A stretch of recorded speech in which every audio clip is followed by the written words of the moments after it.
सैफुल्लाह हजरत खालिद बिन वलीद रज़ी अल्लाहु अन्हु की बहादुरी भरी दास्तान। आज हम बात करेंगे उस बहादुर सिपाही की जिसका नाम सुनते ही दुश्मनों की रूह कांप जाती थी, जिसे नबी पाक सल्लल्लाहु अलैहि वसल्लम ने खुद सैफुल्लाह यानी अल्लाह की तलवार का लक़ब अता फरमाया।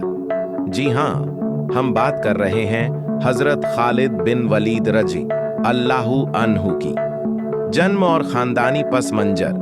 हजरत खालिद का ताल्लुक मक्का के एक नामवर और असरदार कबीले बनु मखजूम से था। आपके वालिद वलीद बिन मुगीरा मक्का के अमीर तरीन और असरदार शख्सियतों में से थे। खालिद बचपन से ही तैराकी, घुड़सवारी और तलवारबाजी में माहिर थे। इस्लाम से पहले का दौर। इस्लाम की शुरुआत में खालिद इस्लाम के खिलाफ थे। उन्होंने जंगे उहुद में मुसलमानों को काफी नुकसान पहुंचाया था, लेकिन उनका दिल सच्चाई की तलाश में बेचैन था। जब उन्होंने देखा कि इस्लाम दिन ब दिन फैल रहा है और इसके मानने वालों का अखलाक कितना बुलंद है, तो उनके दिल में भी हिदायत की चिंगारी जगी। इस्लाम कबूल करना। सन 8 हिजरी में हजरत खालिद बिन वलीद ने इस्लाम कबूल कर लिया और उसी वक्त से इस्लाम को एक ऐसा सिपाही मिला जो जिंदगी भर अल्लाह के दीन की हिफाजत करता रहा। रसूलुल्लाह सल्लल्लाहु अलैहि वसल्लम ने उनका इस्लाम कबूल करना एक बड़ी फतह बताया और उन्हें बहुत मोहब्बत से गले लगाया। सैफुल्लाह का लक़ब। एक मर्तबा जंग-ए-मुअत्ता के मौके पर 3 बड़े मुस्लिम कमांडर शहीद हो गए। उसके बाद खालिद बिन वलीद ने कमान संभाली और हिकमत से पूरी फौज को वापस ले आए। जब ये खबर नबी पाक को दी गई तो उन्होंने फरमाया, अब खालिद ने अल्लाह की तलवार उठाई है, और वहीं से उन्हें सैफुल्लाह का लक़ब मिला। लड़ाइयाँ और फतहें। हजरत खालिद रज़ी अल्लाहु अन्हु ने तकरीबन 90 से ज्यादा लड़ाइयाँ लड़ी और हर एक में अल्लाह ने उन्हें कामयाबी बख्शी। उनकी सबसे मशहूर फतहें थीं जंग-ए-मुअत्ता, जंग-ए-यमामा, फतह-ए-शाम, जंग-ए-यरमूक बिजंतीन, रूमियों के खिलाफ जंग। उन्होंने रूमी, फारसी और दीगर बड़ी ताकतों को शिकस्त दी। उनकी फौजी क़यादत।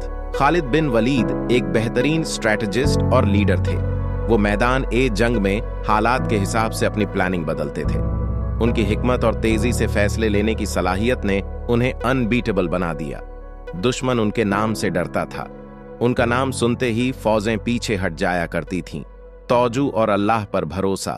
इतनी कामयाबी और बहादुरी के बावजूद हजरत खालिद बिन वलीद बहुत ही तौजू वाले इंसान थे।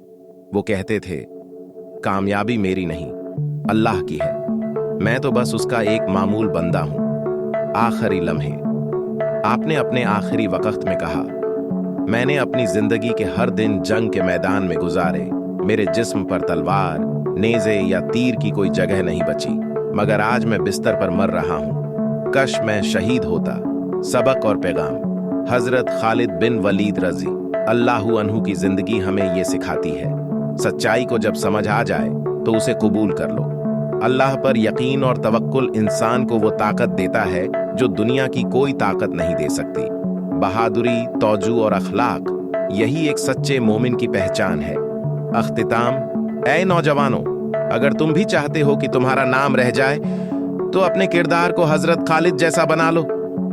इस्लाम से मोहब्बत, अल्लाह पर यकीन और बहादुरी तुम्हें वो मकाम देगा जिसे दुनिया सलाम करेगी और आखिरत में जन्नत तुम्हारा इंतजार करेगी।